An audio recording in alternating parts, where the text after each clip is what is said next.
Qui est Jean-Marc Reiser, le principal suspect dans la disparition de Sophie Le Tan à Schiltigheim. L'homme de 58 ans a choisi de garder le silence, refusant de répondre aux questions des enquêteurs pendant sa garde à vue, malgré les charges qui pèsent contre lui. On a affaire à un profil compliqué, un profil d'un individu qui n'a pas envie de participer ni d'aider les services de la justice à découvrir la vérité. On peut imaginer qu'il observait ses futures victimes et en fonction de la situation, il passait à l'acte ou pas. Un chasseur au piège fatal selon le directeur de la police judiciaire.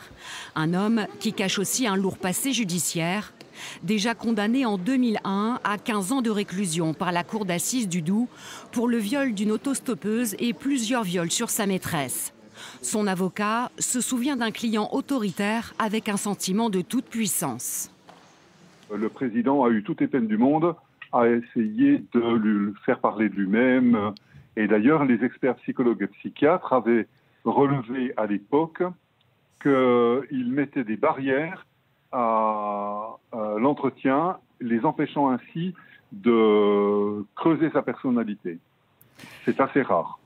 Un procès qui relance une autre affaire, la disparition d'une jeune femme de 23 ans à Haute-Pierre en 1987.